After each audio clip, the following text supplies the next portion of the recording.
Welcome back, America. I'm Hugh Hewitt. Get used to that bump music. It's game week.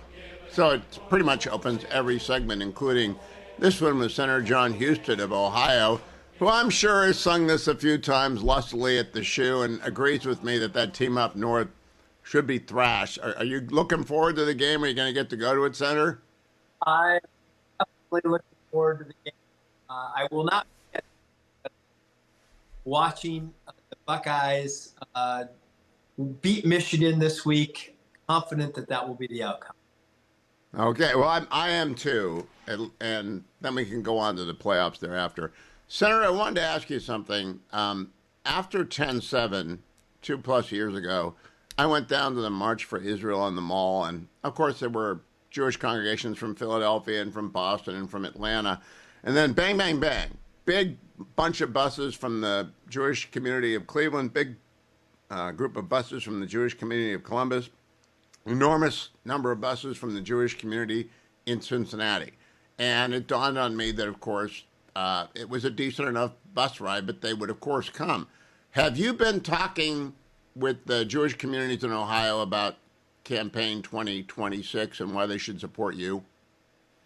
Yes, we have a lot of support from Jewish communities across the state. But Hugh, that for me, that support is not, something that's come as of late. I have had a long relationship with the Jewish community in Ohio and my role in state government and in supporting a variety of things, particularly education. There were a lot of particularly Orthodox Jewish community members who were very, very, very supportive of the Ed Choice Scholarship, which is a voucher program in the state of Ohio that I created to give school choice for every child in the state.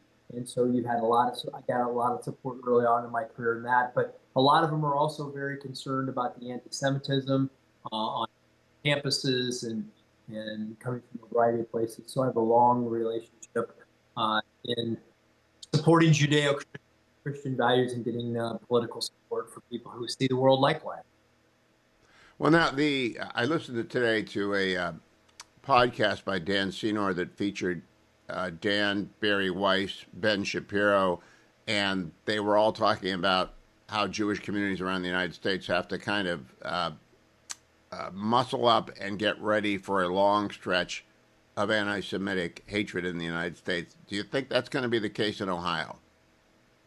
I hope not. I mean, we've seen some of it. There was an imam here in Columbus who was saying some pretty harsh anti-Semitic things about violence against Israel and Jews, and on college campuses. We saw it in college campuses in Cleveland, Columbus, and Cincinnati, Toledo, other places. But I don't think it's like it is in some of the hotbeds around the country, particularly on the east and west coast. We have Midwest nice here. We try to get along with everyone and show a lot of respect for everybody, no matter what your religion, your race, whatever it is. So I'm hopeful that the Midwest will not experience it. But as you know, it only takes one crazy person, one terrible sick person to create a tragic situation. So we always have to keep our guards up. Now, your likely opponent is Sherrod Brown, who is a former senator.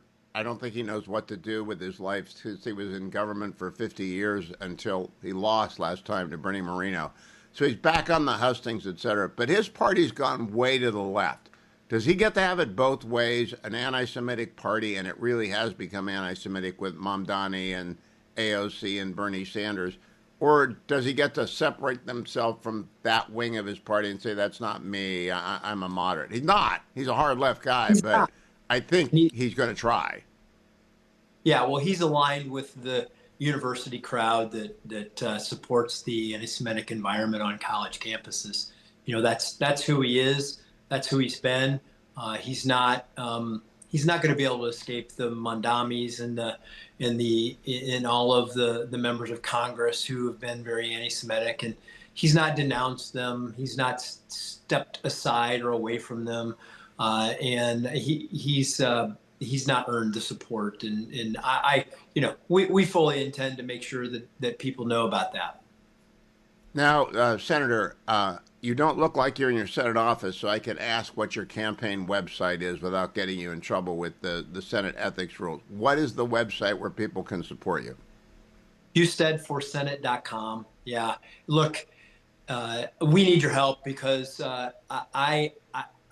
my opponent outraised me 2-1. He raised more in one day than we did in 3 months, and so we need support. HustedForSenate.com, and literally, he's been in office for 50 years. You said that. I know when someone says that, like it seems like no, that can't be true. You must be joking. He was running for the state legislature when he was a student at Yale. Okay, and he lost last year to Bernie Moreno. And what did he do? He went back and taught at Harvard. But he had been in Congress for 32 years, and has a more liberal voting record than Bernie Sanders. He's just too liberal for Ohio. That's why Ohioans sent him packing last year when Bernie Moreno beat him by over 200,000 votes. But he's back. He's got Chuck Schumer came to Ohio twice to recruit him. He's got a lot of money from the left in LA and in New York. He's actually got a fundraiser in the coming weeks in Hollywood, sponsored by the CEO of Sony Pictures. He's got Ari Emanuel coming. He's got the whole left-wing crowd out there supporting him. So, we just need good old grassroots support from conservative Ohioans and Americans to help us out. Yeah, what I figure about Sherrod Brown, people hear that 50 years and they really don't believe it, but he did graduate from Yale, go right into the state legislature, then he went to the House of Representatives, then he went to the Senate. He's never had a job other than where he actually signed the paycheck on the front. He's never done that. So, Senator Husted, are you going to debate the guy, or are you going to just say, nah, everybody knows who Sherrod Brown is, we don't need to debate? I haven't even really thought about that. He refused to debate Bernie Moreno when Bernie Moreno ran against him. He refused to stand up because he knew that he couldn't defend his 32-year record in Congress. Like, what has he done with it? Name something that he did other than run up $38 trillion in national debt. I mean, that's what you get from him. He is a socialist, essentially. He's ascribes to those views and has bankrupted the country and done nothing, given us nothing in return. Plus, he's just too liberal for Ohio. My goodness, he's so far out there on the left wing of the Democratic Party. He's more aligned with the radical left than he is with Midwestern values. And I think the contrast with me just being an Ohio guy who, was started out in foster care, was adopted, grew up in a blue collar family, and I welcome the contrast. I do too. HustedForSenate.com, HUSTED for Senate.com. If you're listening to me in any of my many stations in Ohio, go and volunteer for the campaign, no matter where you are on the